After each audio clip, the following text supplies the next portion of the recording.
തിരുവനന്തപുരത്തെ വെഞ്ഞാറുമൂട് കൂട്ടക്കൊലപാതകം കഴിഞ്ഞ ദിവസങ്ങൾ പിന്നിടുമ്പോഴും ദുരൂഹതകൾ ഇപ്പോഴും അതുപോലെ തന്നെ നിലനിൽക്കുകയാണ്.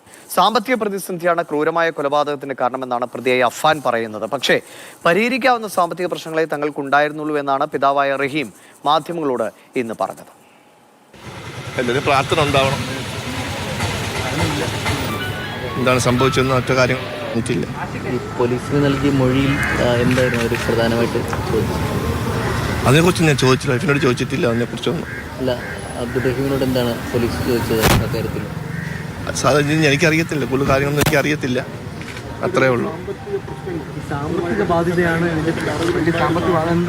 സാമ്പത്തിക പ്രശ്നമായിട്ടൊന്നും അങ്ങനെ വലിയ പ്രശ്നങ്ങളൊന്നും ഉള്ള കുടുംബം അല്ലാതെ ഞങ്ങളത്. സാമ്പത്തിക പ്രശ്നം വലിയ പ്രശ്നമല്ല. പിന്നെന്താണ് സംഭവിച്ചതെന്ന് വെച്ചാൽ അറിയത്തില്ല. അതിനിപ്പം പോലീസിൻ്റെ നിയമവശം അവർ തെളിയിക്കാനുള്ളതാണ്. എനിക്കറിയത്തില്ല ഇതിനെക്കുറിച്ച് കൂടുതലൊന്നും. അവനുമായിട്ട് മിക്കവാറും ഒക്കെ വാട്സപ്പ് വഴി സംസാരിക്കുകയായിരുന്നു. കഴിഞ്ഞ ആഴ്ച സംസാരിച്ചിട്ടുണ്ടായിരുന്നു.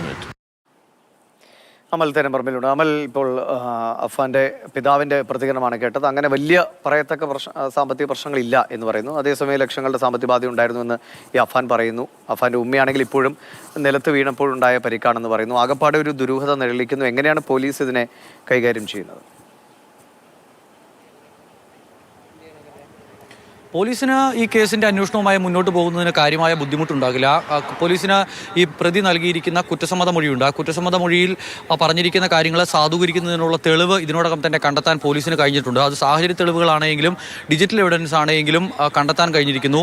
CCTV ദൃശ്യങ്ങളുണ്ട്. അതോടൊപ്പം തന്നെ സാക്ഷി നേരിട്ട് കണ്ടിട്ടുള്ള ഈ അതിക്രമങ്ങൾ നേരിട്ട് കണ്ടിട്ടുള്ള സാക്ഷിയില്ല എന്നുള്ളത് മാത്രമാണ് പോലീസിന് മുന്നിലുള്ള ഒരേ ഒരു പ്രശ്നം. പക്ഷേ അത് കാര്യമായ പ്രശ്നം ഉണ്ടാക്കില്ല എന്നുള്ളത് തന്നെയാണ് പോലീസ് കണക്കാക്കുന്നത്. ഈ പ്രതി പറയുന്നത് കടുത്ത സാമ്പത്തിക പ്രതിസന്ധി ഉണ്ടായിരുന്നു. അതിനെ തുടർന്നാണ് കുടുംബത്തിലെ എല്ലാവരുടെയും അമ്മയെയും അതോടൊപ്പം തന്നെ സഹോദരനെയും കൊലപ്പെടുത്തിയത്.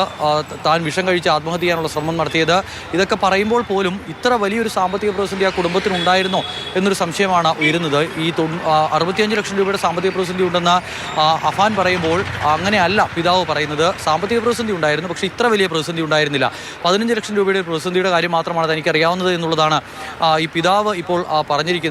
അത് പോലീസിനോടും അക്കാര്യം അദ്ദേഹം വെളിപ്പെടുത്തിയിട്ടുണ്ട്. പിന്നെ എങ്ങനെയാണ് ഇത്ര വലിയ സാമ്പത്തിക ബാധ്യത ഉണ്ടായത് എന്ന കാര്യത്തിൽ ചില സംശയങ്ങളുണ്ട്. അതിൽ വ്യക്തത വരേണ്ടതുണ്ട്. പോലീസിനാണെങ്കിൽ ഇപ്പോൾ നേരിട്ടെത്തി ഈ പറയുന്ന പ്രതിയുടെ അമ്മ, ചികിത്സയിൽ കഴിയുന്ന അമ്മയുടെ മൊഴി എടുക്കൽ എന്ന് പറയുന്നത് അത്ര വേഗത്തിൽ നടക്കുന്ന കാര്യമല്ല. കാരണം അവരുടെ ആരോഗ്യസ്ഥിതി ഒരല്പം മോശമാണ്. പക്ഷേ കുറച്ചുകൂടി വൈകിയാലും കുഴപ്പമില്ല എന്നുള്ള നിലയിലാണ് പോലീസ് ഇപ്പോഴുള്ളത്.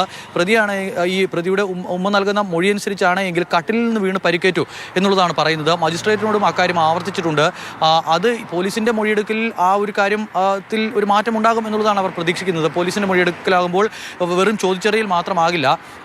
സ്വാഭാവികമായും ഈ കാര്യങ്ങളെല്ലാം പറയുമ്പോൾ പോലീസിന് 2 സംശയങ്ങളാണുള്ളത്. ഒന്ന്, വലിയ ആക്രമണമാണ് തലക്കേറ്റിരിക്കുന്നത്. ആ ആക്രമണത്തിൻ്റെ ആഘാതത്തിൽ ഇവർക്ക് പറയുന്നതിൽ ചില അവ്യക്തതക്കുറവുള്ളതാണോ അതോ മകനെ സംരക്ഷിക്കാൻ നടത്തുന്ന ഒരു നീക്കമാണോ? ഇത് രണ്ടും പോലീസ് സംശയിക്കുന്നുണ്ട്. എന്തായാലും ഇതിൽ ഒരു വ്യക്തത വരണമെങ്കിൽ അവരുടെ മൊഴിയെടുക്കൽ പോലീസിൻ്റെ ഭാഗത്തു നിന്നും ഉണ്ടാകണം. പ്രതിയാണെങ്കിൽ ഇപ്പോൾ നിലവിൽ തിരുവനന്തപുരം മെഡിക്കൽ കോളേജിൽ ചികിത്സയിലായിരുന്നു. അവിടെ നിന്നും മെഡിക്കൽ കോളേജിലെ സെല്ലിലേക്ക് മാറ്റിയിട്ടുണ്ട്. മെഡിക്കൽ കോളേജിലെ പോലീസിൻ്റെ സെല്ലിലേക്ക് മാറ്റിയിട്ടുണ്ട്. ഇനിയിപ്പോൾ ആരോഗ്യ പ്രശ്നങ്ങളൊന്നുമില്ല എന്ന് മെഡിക്കൽ ബോർഡിൻ്റെ റിപ്പോർട്ട് വന്നിട്ടുണ്ടെങ്കിൽ ജയിലിലേക്ക് പ്രതിയെ മാറ്റും. അതിനുശേഷം കസ്റ്റഡി ആപ്ലിക്കേഷൻ നൽകി കസ്റ്റഡിയിലെടുത്ത് തെളിവെടുപ്പ് അടക്കമുള്ള നടപടികളിൽ കടക്കാനാണ് പോലീസിന്റെ തീരുമാനം. നിലവിൽ എന്തായാലും പ്രതി പറഞ്ഞിരിക്കുന്ന കാര്യങ്ങളെ വിശ്വാസത്തിലെടുത്ത് ഈ കൊല നടത്തിയതുമായി ബന്ധപ്പെട്ട് സാമ്പത്തിക പ്രതിസന്ധി തന്നെയാണ് കാരണം എന്ന കാര്യം വിശ്വാസത്തിലെടുത്ത് മുന്നോട്ട് പോവുകയാണ് പോലീസ് ഇപ്പോൾ ഉള്ളത്. ദിവിഷ്.